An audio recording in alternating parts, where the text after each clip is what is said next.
We're back again. Lucky us. Yeah, and this week we wanted to talk about vegetarian diets. There's such a spectrum out there. People say I'm vegetarian, I'm vegan, I'm whole food plant-based, and it can kind of be confusing because it's kind of all under this umbrella of we don't eat meat. But there's so many varieties of what it is, and we thought we would share our take on it, what the different points on that spectrum of vegetarian to whole food, plant-based, SOS free is about and its relationship to health. And how it's played out in our own journey. Yeah. Yeah. So basically, all these diets, vegetarian, it means we've eliminated meat. We're not eating steaks, pork chops, salami anymore. But like there are several versions of vegetarian that still include animal products. Like a lacto-vegetarian, which I was for years when I met Connie. Fortunately, got that cleared up. That includes dairy, milk and dairy and cheese, those kinds of things. And there's the ovo-vegetarian, still eats eggs. And what's a real stretch for me is what they call pescatarian. They're still eating fish. So it's always been a surprise to me. They say, yeah, I'm a vegetarian. I just eat a little fish. I have to scratch my head. It's like, okay. So anyway, there's this whole gamut. Vegetarian that is either clean vegetarian, no meat at all, or there's these versions with animal products in it. So the reason we feel to eliminate all the animal products is that they're high in saturated fat and cholesterol, for one thing, yes, which increases the risk of heart disease, stroke, type 2 diabetes. So the interesting thing too is that like milk and dairy being so high in calcium, everyone thinks, well, yeah, well, where do you get your calcium if you don't do your milk and yogurt and that kind of thing? But the research has shown for decades now that the populations that have higher levels of intake of dairy have the highest risk of bone fracture. And osteoporosis as well. In osteoporosis. Yeah. So it seems that even though there's all that calcium intake when we eat dairy, the high acidic nature of the protein in dairy causes the body to need to neutralize the acidic nature, and it pulls calcium out of the bones. So they've actually shown that we actually pee out more calcium after we eat dairy than we took in. It's a crazy thing. It's very counterintuitive, but the research seems to be pointing that way. So lacto-vegetarian, and that's what I was when I met Connie. So the way I got started, probably back in, it was like 1972. I was just visiting friends and stayed with them for a week, and they had gone vegetarian. And in that 7 days, I noticed that I felt a little better, a little lighter, more clarity, more energy. I thought, well, I can do this. So I went vegetarian, but I did lacto-vegetarian. Heavy dairy products. So yeah, when I met Connie, I've been doing this for 15 years. And I had created some real issues with inflammation and pain and arthritis. And she just suggested, you've probably heard my story before if you've listened to our blogs often. She suggested of just maybe dropping the dairy. And sure, well, it was dropping the dairy, but really getting more high nutrient dense food in as well. But dropping the dairy, and that pain was 60% resolved in a couple of weeks and completely went away, has never come back. So I learned that whole lacto-vegetarian is maybe a step in the right direction from eating a standard American diet, high in meat and processed meats, but it still had some health challenges associated with it. The other thing is the eggs, the ovo-vegetarian. Some people will continue to eat eggs. That has been shown to also raise the risk of heart disease and stroke because of the high cholesterol. It contains some saturated fat. It produces inflammation in the body. So yeah, there's a kind of low end of the vegetarian spectrum, and that's the vegetarians, and they're still eating some animal products. We'll leave out all the animal products. People call themselves vegan. Yeah, you know, what it makes me think about is, are we really intended to kill animals or utilize them to create products that consistently lead to health conditions? At some point, we might stop and really look. Is that what I'm here to do? Yeah, and I think we would both agree that we aren't against animal agriculture or eating meat or anything else. We are for what is going to provide our bodies what they thrive with. And that just seems to not include animal products. Yeah. So, yeah, we're not real ethically based against the animal agriculture, although we're quite appalled by some of the practices that are so common today to produce the quantities of meat that's being consumed. It's quite shocking. But yeah, that's what's happening. And so, our solution is go for your health. The animal agriculture will take care of itself because it won't have a market. All the animal-based ethics will be resolved. That's true. Just look after our health. Yeah. So vegan. So the thing about vegan, so now we've eliminated those health challenges that are brought on by animal meats and processed meats and dairy products. But the vegan, you can still be vegan and do a lot of processed foods. So here was my thing, I was lacto-vegetarian, but still, I would say I was probably 30% dairy products in my diet. I was probably 65% processed foods. Yeah. I loved my bread and butter. I had my potato chips, my corn chips, my pizza, all of this processed foods. And the processed foods, well, they've been shown to lead to low obesity, cardiovascular disease, stroke, type 2 diabetes. Ultra processed foods have a lot of health challenges built in as well. Yeah, and now we're facing an epidemic of obesity. Again, we could stop and ask ourselves why. What is it that we're ingesting that doesn't support the body to thrive? Yeah. Well, I guess just another word about the ultra processed foods. We did a blog on it recently, a few weeks ago. But just as a reminder, when we process the foods, we strip out nutrients.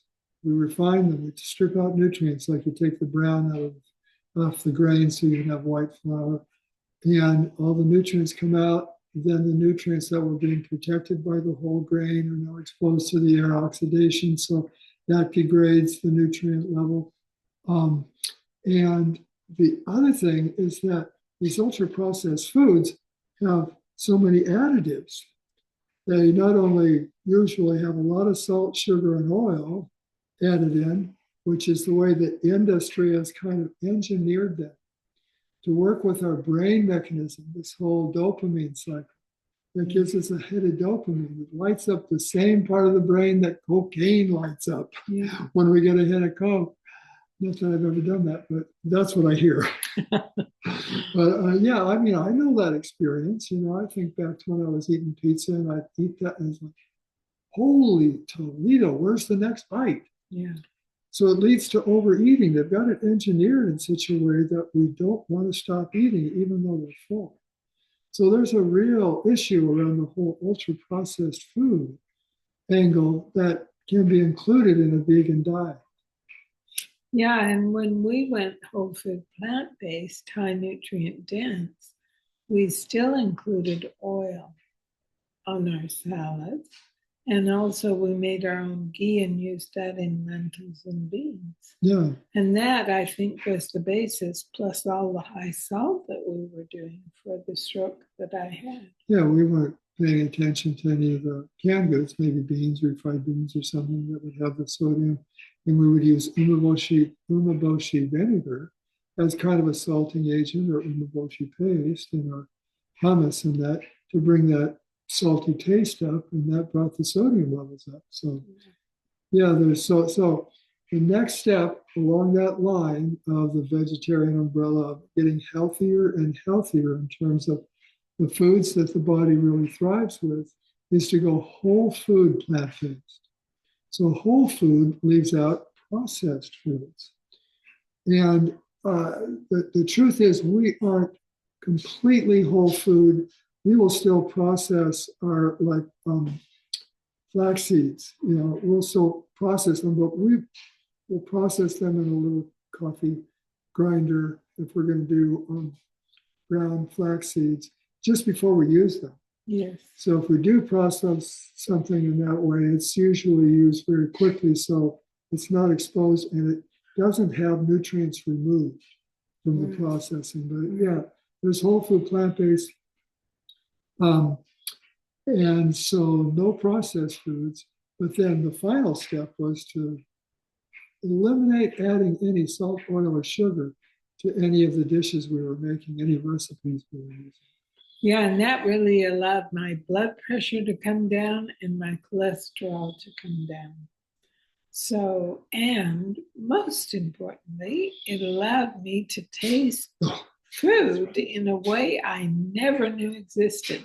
What you realize after letting your taste buds adjust is the salt and the oil actually blocks or masks the flavor of the food. I never knew that. It's amazing how food tastes to both of us now. I had no idea it could be this good. I was a little reluctant at first because I liked salty food. I didn't add a lot of excess salt, but when I went completely cold turkey, if we did a dish, no salt added that had salt added, it tasted so flat. But now, like Connie's saying, it's like we found ways to offset that. So what we usually do is we add a little more heat to the dish. We've got a couple of no salt seasonings that go in that help. Yeah. And so we've found ways to swing it, but with the added taste, flavor, spectrum, palette that we taste in food now, we've adjusted and actually much prefer. So so now we're at that far spectrum, SOS free, and it's interesting what Connie says about her blood pressure.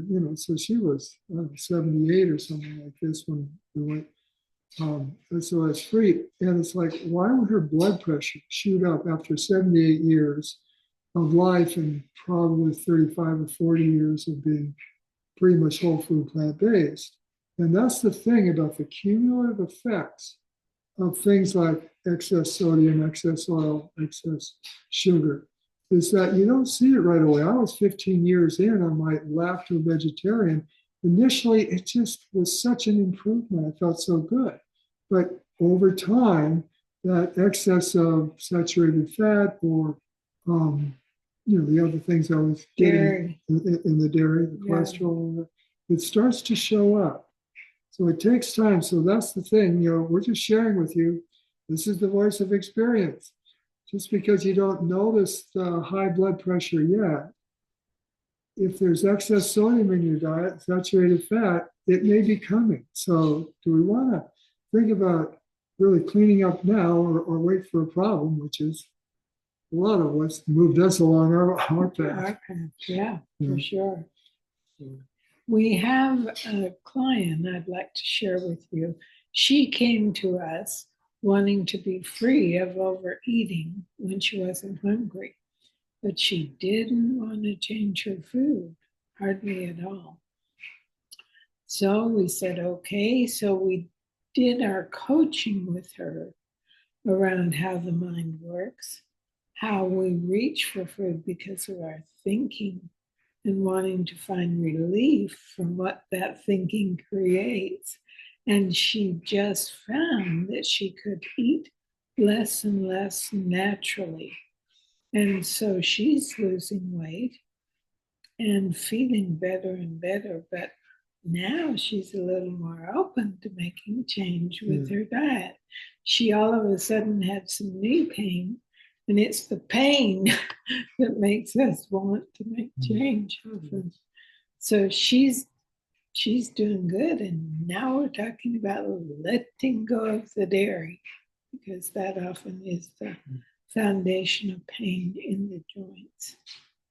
Okay, well, you want to share the recipe this week? Yeah, the recipe is really, really yummy, and it's made in an Instapot, so that makes it simple. And it's easy green lentils made with carrots, onion, garlic, celery, and then I like to add jalapeno and red pepper. It is so good. I think you'll like it.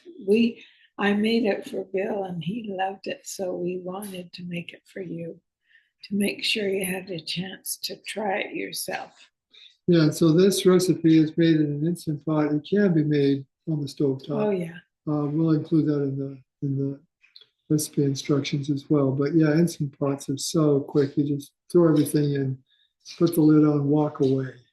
But I think the main summary of what you shared about the different ways of eating, what's always helped me the most is to stop and ask, how do I want to live? What do I really want to live for? And I am so clear that I want to live for the highest level of health possible. And whatever that takes, let's go. If I don't see the way, show me. I'll go there and test it for myself. So that would be a good question for you to reflect on. What do you really want to live? What kind of life do you want this beautiful experience to be? Okay, on that note, we'll sign off and look forward to seeing you again next week. Yeah, thanks for joining us. Much love.